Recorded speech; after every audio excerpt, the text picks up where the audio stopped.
We are about to start this live event, which is going to focus on the topic of modern challenges and maintaining a consistent spiritual practice.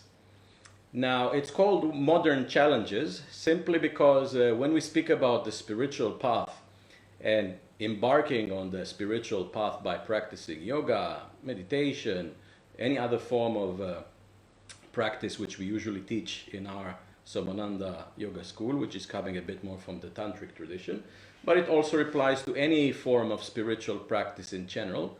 We know that any kind of spiritual practice will bring with it certain challenges, simply because it is very well known when one starts confronting his own mind and confronting his own destiny and confronting his possibility of reaching something which we call spiritual realization or spiritual emancipation, then obviously there will be certain tests or there will be certain challenges, because if there wouldn't be any, then it would be easy for anybody to reach enlightenment, right? Anybody would say, you know, what's the big deal? Why should I spend 5, 10, 20 years of my life doing yoga practice or whatever, prayer, if I can just swallow a magic pill and then I can reach my lovely emancipation, my spiritual immortality. If that would be the case, then it would be a very easy job, not only for us, but for all these saints in the history of this planet, which struggled a lot. But actually, if it was so easy, that it would mean that even,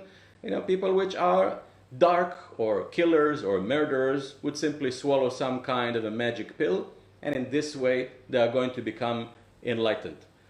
So of course, for this reason and for many other subtle factors, it is not possible. There will be always certain challenges, as some of you have already encountered if you started practicing yoga, tantra in our school. But this topic is called modern challenges, not just general challenges, but modern challenges. And why is it called modern challenges? Simply because in modern time, we notice that actually practicing yoga, practicing meditation, and maintaining a consistent practice is becoming more and more challenging because of certain modern factors. And let's list a few of them.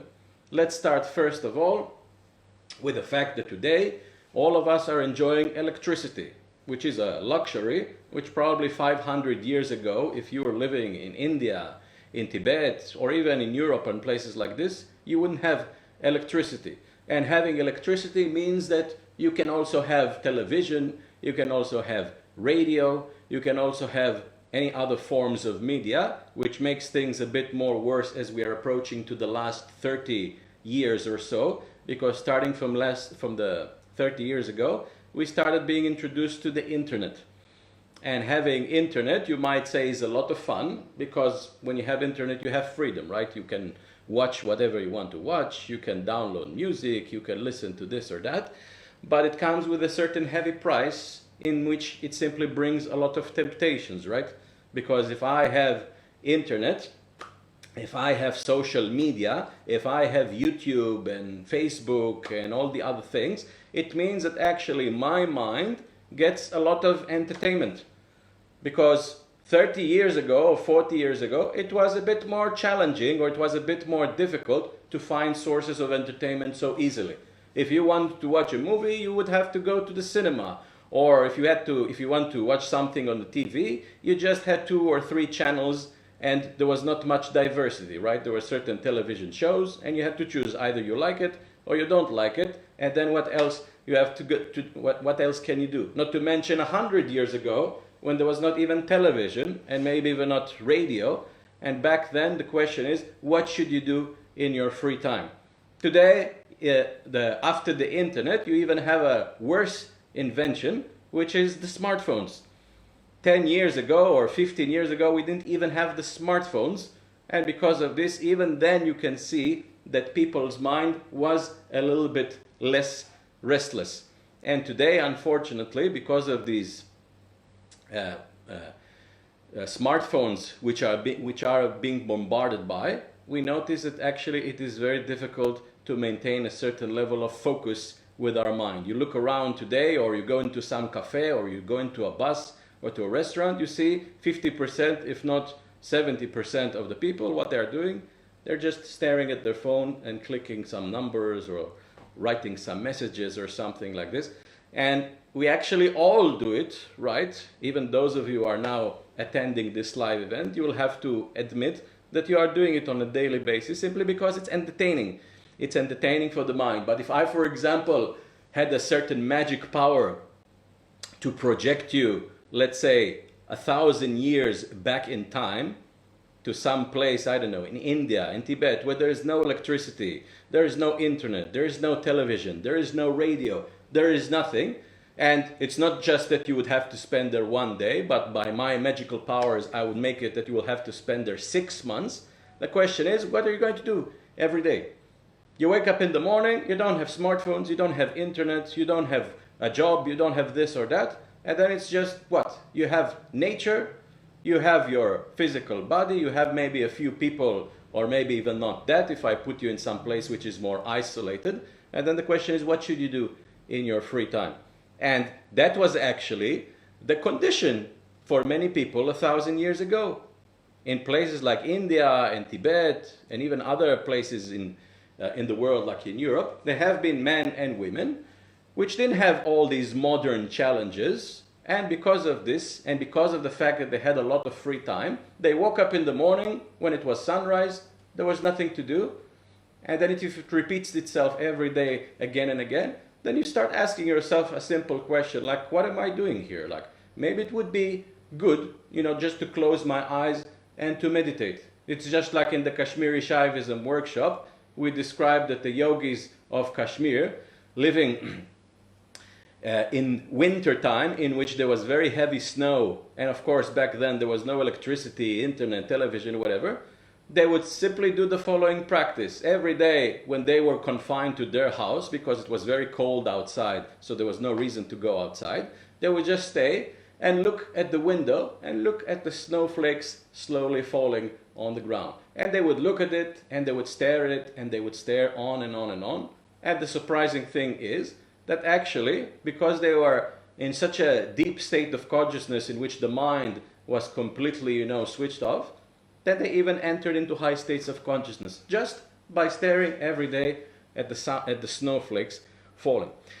So I think you got the point, and I think that all of you that have done some of our courses are familiar with this problem. Like some of you have noticed that you go to one of our courses, either it is a Tantra workshop or a Kashmiri Shaivism workshop or a Tantra yoga workshop, and it can be a very good and rewarding experiences, because for a few days or for 1 week or whatever, you are there with a group of people which together do practice, and there is a teacher which guides you, and there is a certain kind of an atmosphere in which you are committed every day. There is a certain program. You have to come at 8:30 until 12 o'clock and to do your practice, and it feels actually good to have this kind of discipline.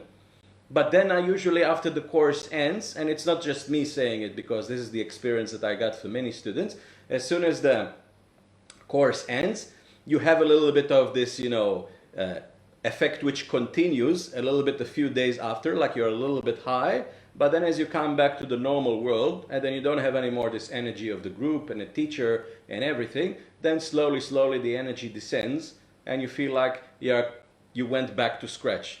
And then it's like you ask yourself, how can I reproduce the same kind of magical atmosphere by myself when I'm living here in my apartment in Berlin or in Budapest or whatever it is that you are living in. So that's what we are trying to figure out, and that's why I'm holding this talk, because this problem which I've just presented is a typical problem in modern time in which all of you encounter this kind of agitation, restlessness, lack of discipline, especially because of these modern challenges which I've described related to internet, smartphones, and things similar to that. So let me list a few ways of actually overcoming these obstacles that maybe they will help you a little bit to motivate you in your spiritual practice, because I'm sure that some of you do have daily jobs, some of you maybe even have families, some of you even have other obligations, and of course on top of this you have all the other temptations which I listed before, such as having whatever Netflix and Facebook and internet and all the other things. So first of all, if I, let's say, am a beginner in my practice, or let's say I've done a few months of some kind of practice and I've attended some spiritual courses, and yet I'm struggling to maintain a certain kind of spiritual discipline, what should be the steps that I should take in order to have success, that I could also individually reproduce the same kind of energy, reproduce the same kind of magical atmosphere, that it will bring success into my practice. So the first thing, of course, would be that you should know in advance what kind of practice you need to do for yourself. Because obviously people are different from each other, and while for one person it can have a lot of willpower and dynamism, but he might be lacking a heart, lacking compassion, love, then of course other people might be different and they have great intelligence, but on the other hand they have very weak amount of willpower. So that is why, simply by taking a short amount of time to introspect, to think a little bit about your past, like what were always your weaker points and what were always your stronger points. If you're not 100% sure, you can obviously always ask your teacher, me or Soma or Liisa or one of the other teachers, and we can actually help you and tell you what practice you should do. So if I realize, okay, I know that all my life I've been a shy person, and because I'm shy, I'm actually lacking some fire, I'm lacking this dynamism, I'm lacking this leadership type of energy, and because of this it creates all kind of problems in my life, and on top of this it doesn't give me the necessary amount of discipline that I should be able to do my practice consistently every day for whatever time. It can be 20 minutes or 1 hour, it depends how much free time you have in your hand. So you need to figure this out in the beginning, and remember that when we speak about discipline, willpower, this is the number one factor which is usually needed for most people today on the planet when it comes to spiritual practice. Because the problem is that, and this is something which we described in our most of our workshops, and especially when we speak about the structure of the 7 chakras corresponding to levels, energies and consciousness, we say that unfortunately today most people, to be more specific 85% of the people today on the planet, they are unfortunately having too much energy in the 2nd chakra. Too much sexual energy, too much heavy energy, a lot of frustration, a lot of sexual energy, but it doesn't necessarily give you willpower. It doesn't necessarily give you discipline. So you see a lot of people, we are actually living in a world of a 2nd chakra, of Svadhisthana chakra, which is filled with entertainment, restaurants, discotheques, clubs, and Facebook and social media, which is nothing else but feeding, you know, the necessities of a person which always chasing pleasure and chasing comfort.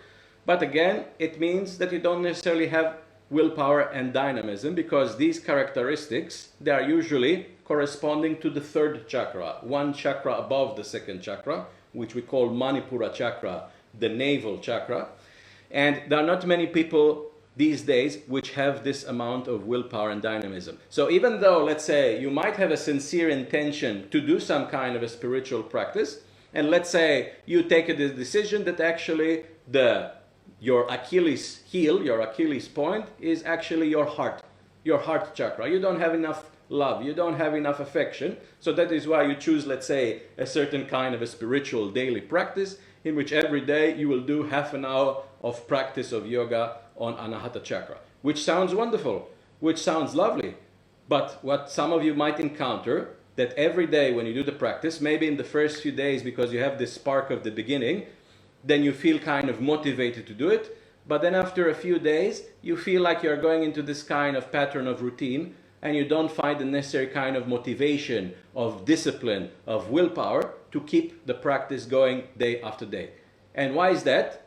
It's simply because you started working on your heart chakra without having energy in your Manipura chakra. You don't have enough dynamism. You don't have enough discipline and fire to keep this persistent of doing the practice day after day after day. And because of this, what I will say as a teacher to such a person, it would be very good for you indeed to work on the heart chakra, but don't forget your Manipura chakra, your navel chakra. Because if you don't build a certain kind of Manipura, a fire, a dynamism, which will give you the necessary amount of discipline and dynamism to do the practice every day again and again and again, then you're not going to be able to activate your heart chakra. It's just like you see, there are certain people on this planet which have a lot of motivation for succeeding in business. And because of this, they are doing everything that they can, in their power. They are dedicating many hours and they are doing a lot of whatever work and projects and everything in order to get their goal, in order to achieve success and become millionaires or I don't know what. That is a kind of a dynamism or a fire, which we can say is directed more into a materialistic direction. But you can also build the same amount of fire and dynamism in the spiritual direction. But for this, you need to do some work on your Manipura chakra, and you need also to practice what we call in yoga tapas. Tapas is this kind of attitude which some of you are familiar with because we teach it in our regular yoga courses. It's this kind of attitude in which you take a conscious decision if you want to change your life. If you are happy with the way your life is and you don't want to spiritually evolve, then of course you can choose to do nothing. It's up to you. But if you do feel like you do want to change something in your life, then you need to take a decision. It's a conscious decision in which you decide between you and yourself, in your heart of hearts, that in the next 21 days, or in the next 49 days, or in the next 6 months, you decide a beginning point and an end point. You decide that in this period of time, I'm going to commit myself to a certain action, to a certain practice of some sort, and whatever happens during this time, I shall not break it. It's like a conscious decision that you are going to remain like a rock. And if I have decided that for 3 months, every day I'm going to do half an hour of meditation practice, then I have to stick to it no matter what happens. Even if during some days I'm feeling a little bit tired, even if during some days, I don't know, something happens with my uncle and he needs my help, I will somehow find those 30 minutes in the middle of this busy schedule and I will do my practice, because this is how you succeed. You need to have perseverance. You need to be stubborn, because look at all the great yogis which have become something. Yogananda and Shivananda and many others. They had the same kind of attitude. They didn't reach enlightenment by doing Netflix or looking at Facebook or just taking a vacation one day and say, well, I just feel like, for the next few weeks, I just want to lie on my back and do nothing.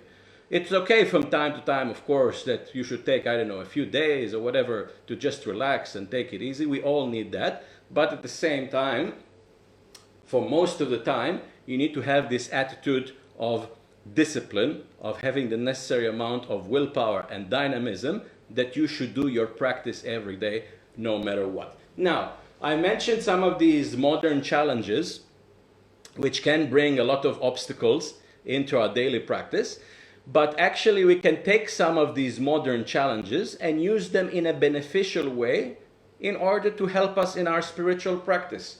Because if I, for example, speak about the progress of technology, then today actually one beautiful thing that came out of it is that all of us have very easy access to music. You have music everywhere in the internet. And as some of you know, in our courses, we teach the concept of music meditation, or the use of music in yoga, which can actually be a wonderful tool which you can use in modern time to boost your spiritual practice. Because let's imagine, I have decided I'm a beginner and I have decided to commit myself to some kind of practice. I took some tapas, as I've mentioned earlier, but the problem is that I find myself that when I do my practice in silence, I don't necessarily feel the necessary amount of willpower to keep going. Or let's say I wake up in the morning and let's say it's winter time now in Europe, right? And you look outside and it's dark and it's gloomy and there is a little bit rain and you don't really feel the necessary kind of motivation to step out of your comfortable bed and start doing some breathing exercises or something like this. So how will you push yourself to step out of bed? Well, one way which you can do it is actually with the use of music. If you, for example, have access to some dynamic music which activates your Manipura chakra, then even while you're lying down on bed comfortably, you just reach to your phone and you press play on some dynamic music and then it starts playing. And with music, it always produces a certain frequency of vibration, a certain resonance. So even if you are lying down on bed and you are feeling lazy and I don't know what, then the music is going to put some fire in your ass and you feel like, oh my God, I feel like I want to stand up and do some practice. I feel like, you know what, I've been a bit lazy in the last few minutes, and what's the point of just lying down here and feeling sorry for myself because it's winter time or something like this. How did it came to me to be that you had such an emotion? Because 5 minutes ago it wasn't there. Well, it was because of the music. You put some music and the music generate a certain kind of an energy resonance in one of the chakras in your being, and because of this it will also induce a certain emotion and state of mind. I play 5 minutes of Manipura chakra music while I'm lying down in my bed, and even that will motivate me and it will push me to do my practice. And of course, you can use music in other times during the day. Some of you might say, well, it sounds very nice what you are telling us, but actually I'm a very busy person. I have 2 jobs and I have a family and I have this obligation and that obligation, and I don't even have the time, to do 15 minutes of yoga practice in my apartment. It's true, but you can always find some periods during the day which are like dead moments when you are waiting for your food in the restaurant, or where you are driving on the bus to your job for 15 minutes, or when I don't know what, you have some break in your job for 20 minutes. And these periods of time, they are actually very important, they are very crucial, because if I have, let's say, every day 15 minutes when I drive with my bus from my home to the work and 15 minutes back when I go back home, then together that gives me 30 minutes in which I can actually use music. I can just put earphones when I sit comfortably in the bus. I can put some music, whatever it is, music for dynamism, music for cultivating love and compassion, music which will help me to concentrate better, and I can play this music 30 minutes every day, and just like this you did 30 minutes of yoga practice. So it's like you are using a modern challenge for your benefit. You are using your smartphones and the internet and everything to help you in your practice. And why not? Even this event, which we are now holding, this live event, is another wonderful opportunity to help you in your spiritual practice. And that's actually the main reason why we are holding these events. Because we know that many of you are living your life in Europe or whatever it is, and you have a job and you have all kind of commitments, and sometimes it's like your amount of motivation, of aspiration to do practice diminishes. But then if you see sometimes me or Soma or Liisa giving you some of these ideas and filling up a little bit the fuel in your soul, which will give you the necessary amount of injection for the next week to do your practice, then this is another wonderful benefit of using the internet and modern tools to support you in your practice. What else can help you in your spiritual practice to overcome modern challenges? Well, let's speak about diet. Diet is a main important factor which can actually decide whether you will have success in your practice or not. And that simply starts from the fact that today's most people's diet is actually consisting of a lot of food, which the more and more you eat it, the more and more it fills you up with an energy, which we usually call it in our lectures about the polarity of plus and minus and macrobiotics, we call it an energy which is too yin, an energy which is too passive. Many of the food that people eat today, chocolates and ice creams and fruits and alcohol and drugs and all these things, they are actually foods which might be very delicious, but at the same time they are foods which are actually bringing a lot of yin passive energy into your system. Or why not? They can even make you very tamasic, very heavy. Like you eat some of these foods on a regular basis and you start feeling like you are becoming a bit of a couch potato. It's like you are sitting there and you are watching TV or you do your Facebook, and then you remember, wait a second, I was supposed to do this yoga today, but I feel so heavy, I feel so tired, and then you simply give up. It's not that it happens by coincidence. It's not that suddenly today you are lazy for no good reason. It's actually very much related to what kind of food you are eating, what is your lifestyle. So that is why changing your diet, adding some more items and elements which will fill you up with more yang, solar energy, which is on the contrary, not tamasic and heavy, but it's the kind of energy which makes you more fiery, which makes you more masculine, which makes you more dynamic. This is the kind of energy that you need, especially when you live in some of these cities in the world, in which the collective energy of most people is very low, because it's something which affects you. Any one of you know that when you go to one of these cities and you stay there and you work there and everything, it's like everybody else, the collective energy is very kind of low. And it's also related very much to the food that everybody eat and what do they think and so forth. And that is why if you want to somehow beat the current, if you want to go against this kind of collective pushing in which you are going more and more down, you need to stand up and you need to fight. And one of the ways of fighting is simply changing your diet. And that's where we talk in our yoga courses about macrobiotics and George Oshava, in which we offer, George Oshava himself offers, ways of changing your diet, which is true, might take some sweet pleasures from your life for a few days here and there, but at the same time it can bring a huge, huge impact to success in your spiritual practice, because you hold one of these diets for a few days, and already after a few days you feel a completely transformed person. You feel you have a lot of energy, you feel very dynamic, you feel like you have a lot of motivation, and then of course with this kind of attitude it's much more easy to succeed in your spiritual practice. What else? I mentioned this kind of effect of the collective hypnosis of some sort, in which if everybody thinking about money and family and this and that, then you are also kind of get carried away to this direction, and you kind of lose the motivation or lose the goal of continuing with your spiritual practice. Well, something which I have noticed during my years of practice is the difference between energy, collective energy in certain places in the world which would be labeled as more spiritual, compared to other places in the world which would be more labeled as materialistic. Like if I, for example, travel to Rishikesh in India, which is considered to be like the capital of yoga on this planet, what do you notice when you travel in Rishikesh?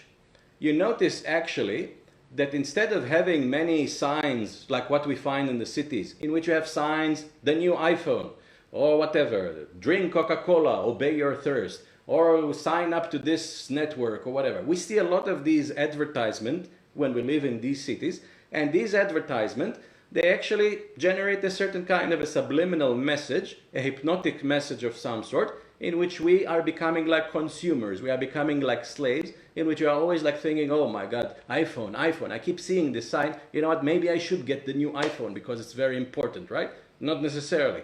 And then you start seeing other messages, internet and this and that fills your mind, and it gives you a certain kind of a structure in your head or in your mind of what is valuable and what is important in life. But when you go to Rishikesh, for example, and it's not only Rishikesh, you can find other places in the world, like if you travel to Tibet, in some areas there, and a few other places. But I'm taking Rishikesh simply because this is a place which I personally have visited, and I know that some of you perhaps have visited also in your life. And when you go in Rishikesh, you don't see so much of these images of iPhone or whatever. You see, for example, many statues of Shiva. And what is Shiva? Shiva is nothing else but a symbolic representation of the cosmic consciousness. So it gives a certain kind of a subliminal message, which is not go and buy the next iPhone, but actually that maybe you are part of the cosmic consciousness, or that maybe there is a spark of the divine consciousness inside of you. And Shiva symbolizes centeredness, focus, control over your mind. Wonderful. Then you continue to travel in Rishikesh and you can see temples, and you can see statues of other gods and goddesses, and you see whatever, spiritual teachers, gurus, swamis of some sort. And there's a lot of yoga schools and a lot of spiritual teachings, caves of saints which have meditated for 17 years, have reached spiritual realization. And the bottom line is that this somehow generates a very strong effect on the subconscious mind, in which you start feeling like, oh my God, you know what? I want to practice yoga. I want to do more. I want to practice spirituality. And I'm telling you this because in your apartment, This apartment of yours, which if you look around it, it's just like whatever, white walls and some random pictures of some sort. This apartment can become your own sweet little temple. You can fill it up with all kind of items which will generate this positive effect on your subconscious mind, which will motivate you to do more spiritual practice. Because instead of just having a picture of, I don't know, the Eiffel Tower, or a picture of, I don't know, Michael Jackson or Justin Bieber or something like this, which of course are not going to awaken your higher chakras, you can put, why not, a picture of Shiva. Or you can even create yourself an altar in your room and put all kind of small spiritual artifacts like a Shiva Lingam, or why not a picture of a very inspirational spiritual teacher or a guru that you know, either from the past or from the present. You can, whatever, even put some kind of an oil or a perfume of some sort, which you know, which generates a bit more of an effect of the spiritual kind. You can play certain music in the background. Even if you don't do any practice and you just work on your computer, you can put some music which resonates more with the higher chakras. You can even prepare yourself little signs in which you write down small positive suggestions. Like, for example, you make yourself a sign in which you write, I have more willpower, or I am confident, or like the famous Emile Coué suggestion, every day and in every way, I am getting better and better yet. And you make yourself such signs and you put it in different parts of the walls in your apartment. And every day you are looking at it, just like every day you step out of your apartment and you look at the iPhone signs and whatever, which is of course silly and insignificant. Then you can make your own apartment and temple, because this is, after all, was the idea of the church, right? The church was that this should be a certain kind of place that you visit once in a while, and this place is charged with a very strong spiritual energy, and in this way, when you go into the church, it kind of fills you up with the energy which you require to prayer. But you can make your own little church, and you don't have to call it a church if it generates a certain negative religious connotation in your head, because after all, there is no connection between yoga and religion. We just want to accomplish certain things on the spiritual level without any connection to religion, beliefs, dogmas and stuff like this. So you can prepare yourself all kind of little signs which are actually made for your own personal, individual, spiritual evolution. And you look at this every day, and every day, again and again, it will fill up your mind with some positive suggestion, and you can find out already after 1 or 2 weeks that you have much more energy, you have much more enthusiasm and motivation to do your spiritual practice. And perhaps the last thing which I can mention is aspiration itself. Like, in order to achieve success in your spiritual practice, and this is something which is very necessary, especially when you live in a city, like an average city in Europe, where you don't find many people around you practicing yoga, spirituality and stuff like this, is that you somehow need to bring more aspiration into your practice. And how do you do that? What is aspiration actually, to begin with? Because maybe some of you haven't encountered this word in the past. Aspiration is this kind of spiritual yearning, the spiritual desire to go further and further in your spiritual evolution, to attain high states of consciousness, to reach a state of liberation, to become like Buddha. So how do you get the necessary kind of madness, this kind of yearning, like I want to do more, instead of just being a flat tire and saying, I don't feel like doing any practice today? Well, it's simply a matter of resonance. Find some books of great yogis, Swami Shivananda, Paramahamsa Yogananda, Sri Aurobindo, Ramana Maharishi, and the list goes on. Yogis which had themselves a lot of aspiration, and by reading these texts and books, by getting into resonance with the content which is coming from a mind of an enlightened being, then you will see that actually it fills you up with the necessary amount of motivation and aspiration. Listening to live events like this, watching lectures, going to YouTube and trying to find some kind of content of some sort which is more spiritual.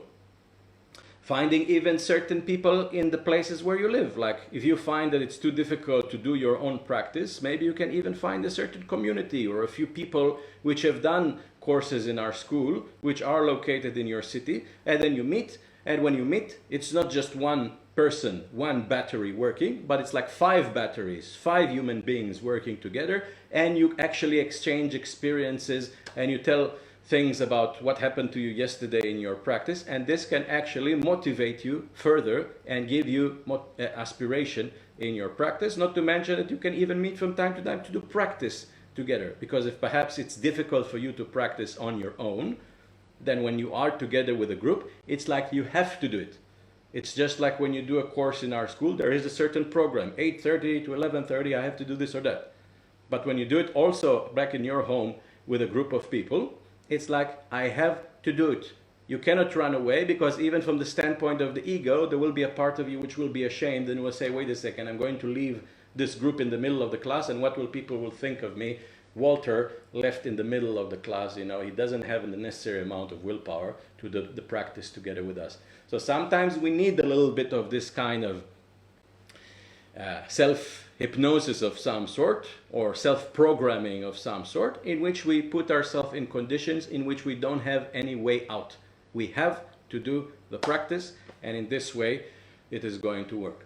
So I think I've been talking for something like 35 minutes or so, and let's see if there are any questions. I hope this information was valuable for you. Let's see if there's any questions.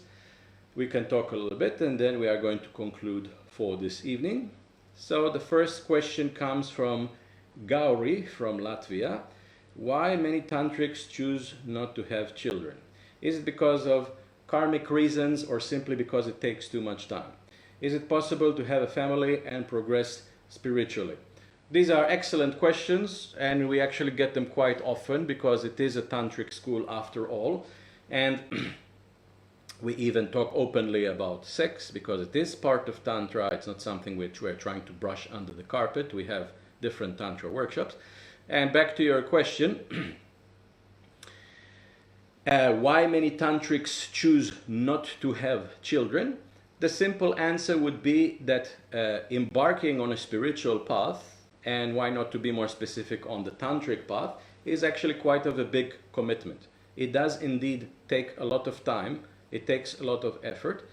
And many tantrics look at it in the following way. They said to themselves, on one hand, we could actually, you know, have a family, have children and stuff like this, and it might give us certain amount of happiness of some sort, but at the same time it brings with it a lot of commitment, right? That means for a few hours every day you have to spend some time taking care, spending time, paying attention to your children.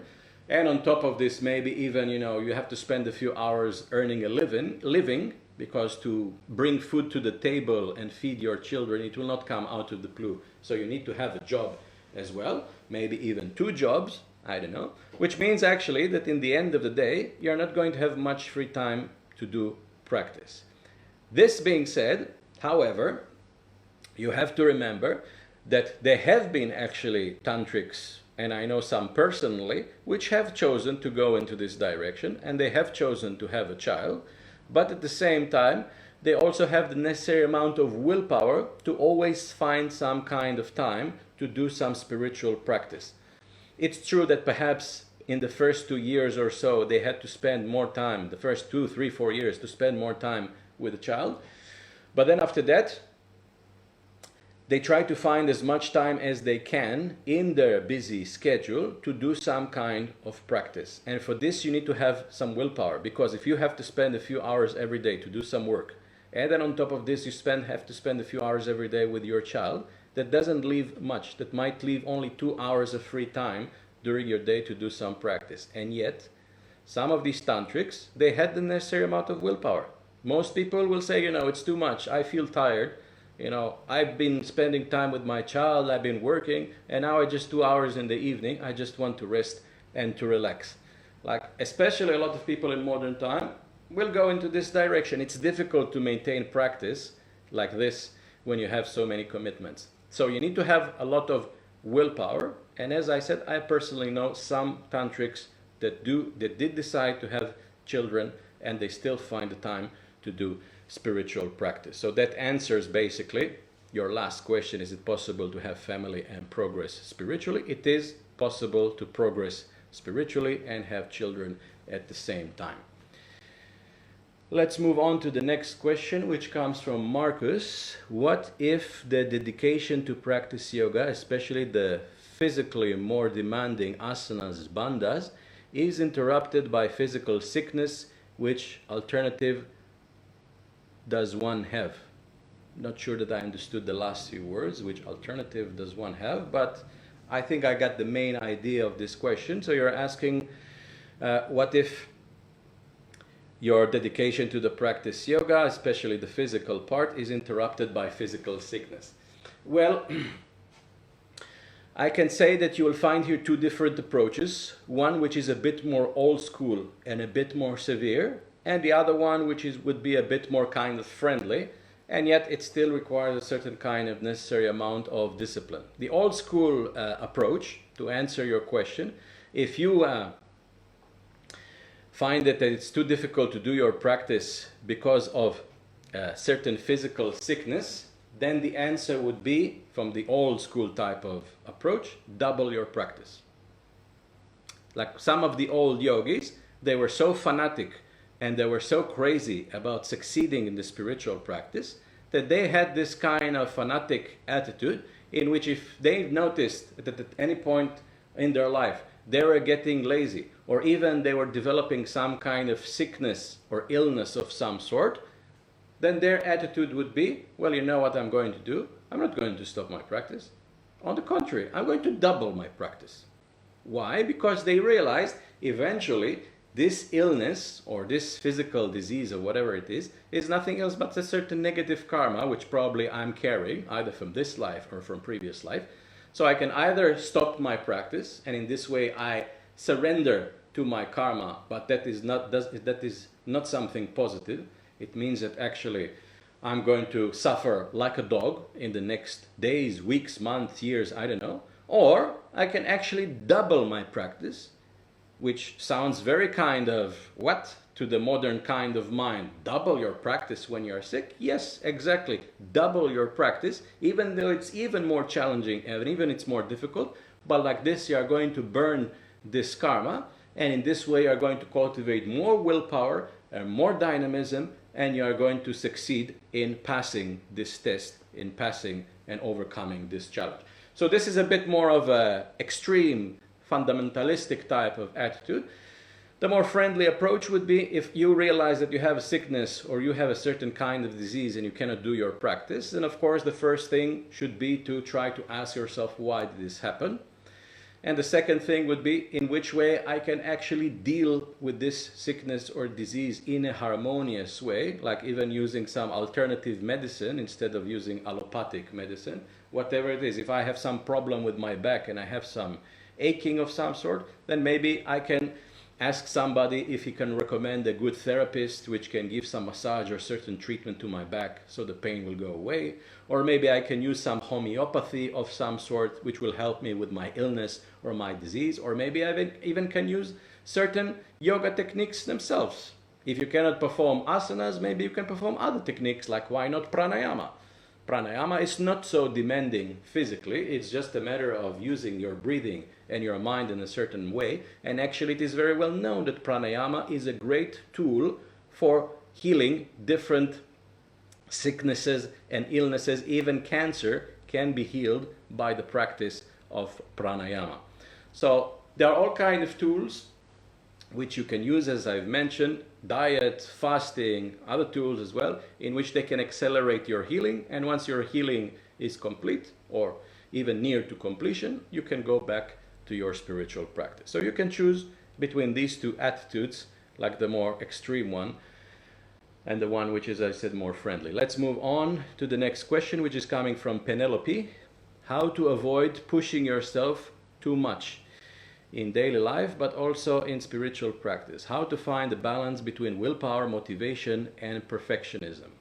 I would say the best way would be to cultivate a bit more anahata chakra, the heart chakra. When we speak about the heart chakra, we speak about mainly the concept of love. And for most people, it would be like loving the environment, loving other people, loving your friends and relatives, whatever. But there is also a certain kind of an attitude of love between you and yourself.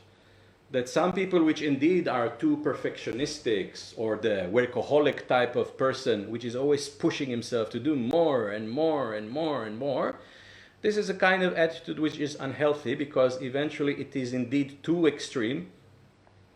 And indeed some people can push themselves over the brink, in which they simply, whatever, start having some emotional breakdown, or they start even developing all kinds of physical diseases. Even some forms of cancer probably can be formed by this.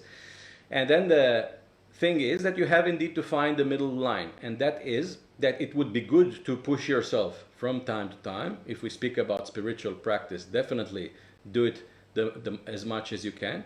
But at the same time, if, let's say, one day you have been very sick, or let's say there is a period of 1 week where you feel like you're going through some serious issue in your life and it's very difficult for you to do your practice, then you don't necessarily need to get angry at yourself, like, stupid me, I didn't do my practice, why did I do it? But you can also forgive yourself.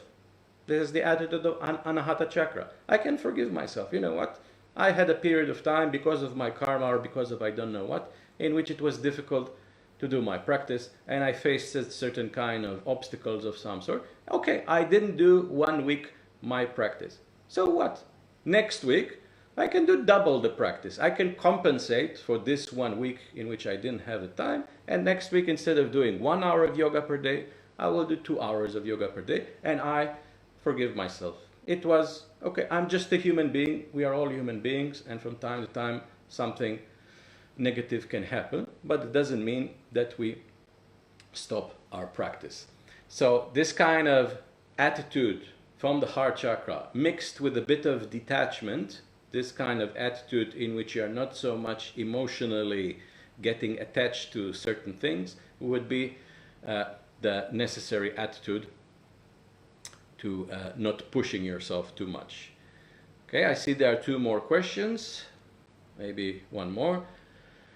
The next one is from Christian, and it says, I often feel guilty of not doing enough practice, even when doing it regularly.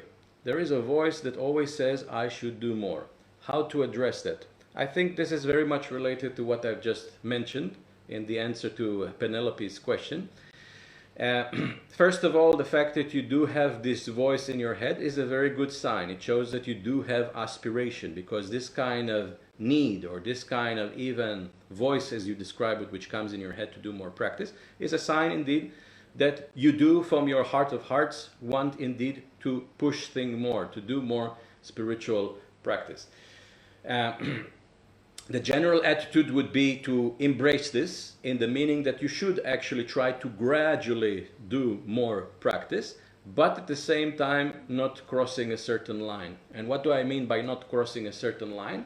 I mean that all of us, we have a certain red line, in the meaning that when we start doing a certain practice, we have a lot of motivation perhaps in the beginning, but it can happen that actually there comes a certain kind of point in which we get a certain sign, either from our physical body or from our emotions and mind, like perhaps today it's enough. It's not necessarily a certain kind of sign of laziness, like you just stop after 5 minutes of practice and say, I just feel like resting and let's go and watch some Netflix. This is the agitation of the mind, the playfulness of the mind that wants entertainment.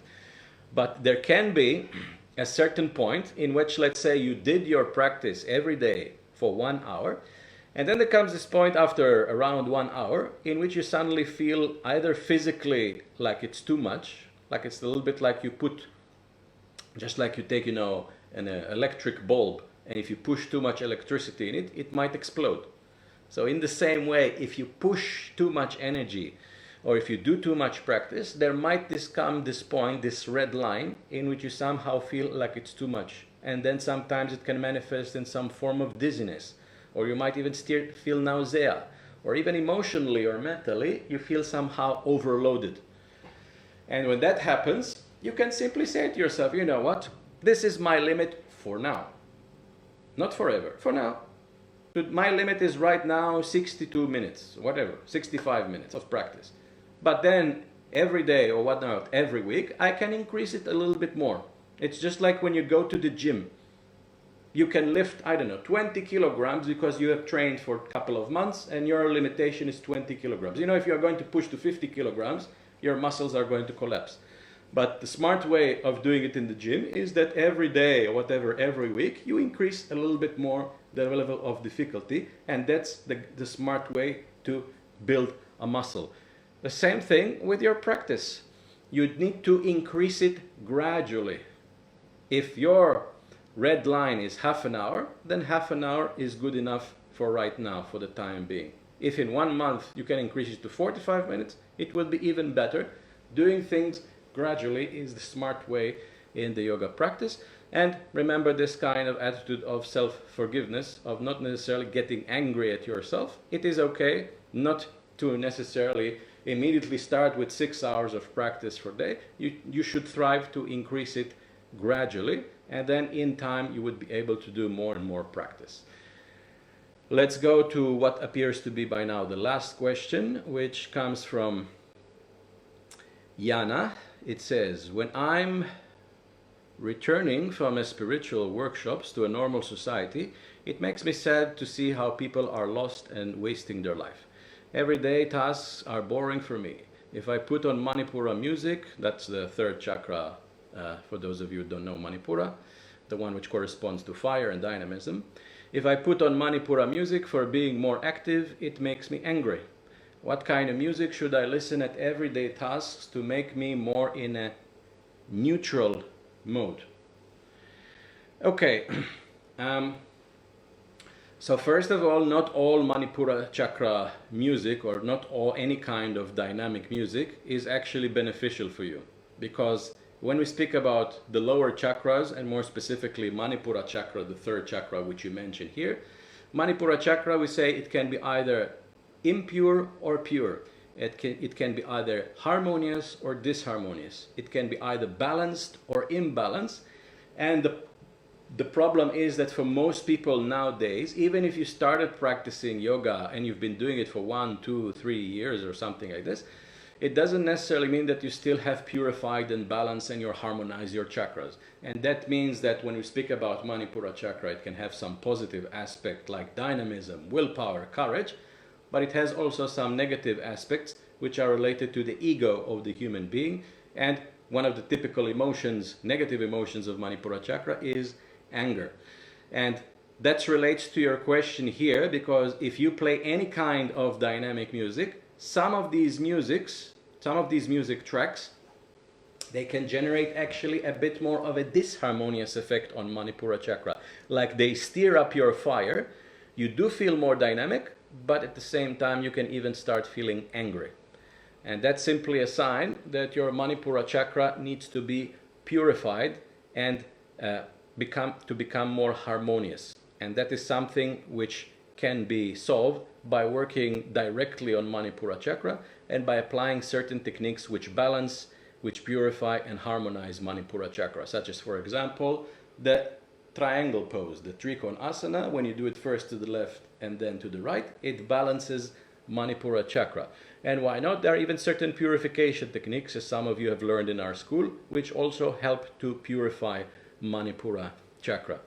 You ask here, what kind of music should I listen at everyday tasks to make me more in a neutral mood? I'm not 100% sure what you mean by neutral mood. I think that probably you mean a bit more in a mood which is detached from this choice of word. That would be music which works more on the higher chakras. That would be, I would say, music which works more on Ajna and Sahasrara.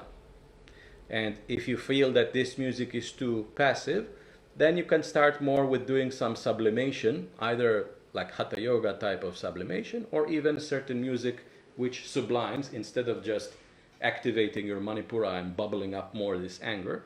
Instead, music which sublimes the energy and brings you more into this condition of detachment, of aloofness. This is something which resonates mostly with Sahasrara, with the crown chakra. So perhaps try to play some music on Sahasrara, on the crown chakra, and see how it affects you. Instead of being angry, you might be indeed aloof or neutral, as you describe it.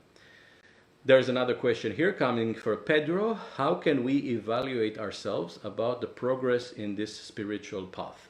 when we feel more far away from the main society values, how we can measure our real progress. There are different kind of ways. One of them will be to hold, as many spiritual teachers recommend, to hold a spiritual diary. And that basically means that you simply get yourself a diary or a notebook or whatever, and every day you simply write down your experiences during the day. Starting from the most basic things. How many hours did you sleep? What kind of food did you eat? What kind of techniques did you do in your practice? What did happen in your, I don't know, interaction with your partner and stuff like what if you are talking about relationships, for example, this is actually an excellent measure that I've noticed, because if indeed you progress more in the spiritual path, you start noticing how it affects in your relationships. Because if I'm, let's say, a person which I'm not subliming enough my energy, or I have done a certain practice of some sort and I have achieved this or that, and yet there is still some energy in the lower chakras which I don't notice so much. And because of this, in my relationships, I get angry quite often, or I am very attached and possessive, or I am becoming depressed more often. This would be a sign that actually perhaps I'm not yet there. Maybe I have managed to somehow kind of corrected it a little bit. That means 3 months ago I would get angry very easily, but now I can control myself, but not 100%.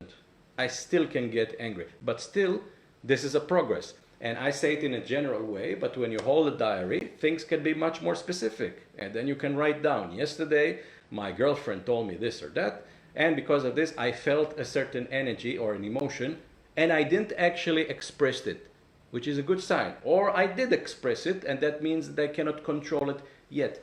So having a spiritual diary is an excellent tool. Doing meditation on a regular basis, like on a daily basis, because when you do meditation, you do have the ability to go higher and higher and observe yourself and observe your mind and observe your ego, and kind of even look from a more detached way on the certain events which happened during the day, either they were positive or a negative, and that can give you a certain kind of level of clarity, of a certain kind of a detached observation, a witnessing observation about how did you react today from the level of the ego, from the level of the mind. And also you can get sometimes this evaluation by your partners themselves. Like you can even ask your partner, if you have a girlfriend or a boyfriend, if you are a woman and you have a boyfriend, you can even ask them from time to time to give you some kind of feedback. Not perhaps every day, but whatever, once every week or once every month. Because if both of you are living together or spending time together from time to time, then you do know each other in the best way. And that's why your friend, your partner, is like a mirror to you.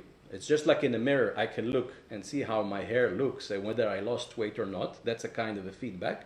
In the same way, your partner can give you a feedback. And of course, you shouldn't take it from the level of the ego, in which your partner told you last week you did this or that, and then you say, oh, what are you talking about? You did this or that.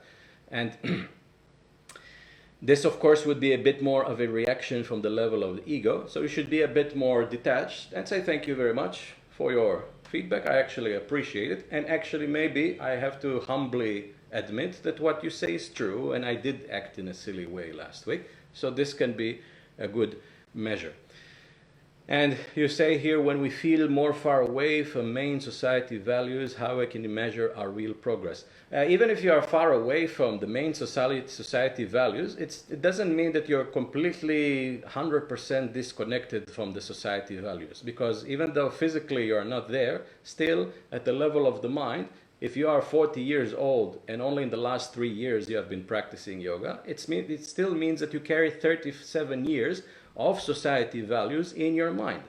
So it's not so easy to disconnect from that, and you can still meditate and you can still access your subconscious mind and these social values, and you can figure out indeed if you manage to somehow step away or learn how to control them, and in this way you can learn how to adjust your practice. Okay, so this was the last question of Pedro, and this has been 1 hour of discussion by the clock, so I think it is time to conclude. Thank you all for taking the time to participating this event. I hope that what I said can bring more light into your practice, and I wish you all the best and success, and see you soon.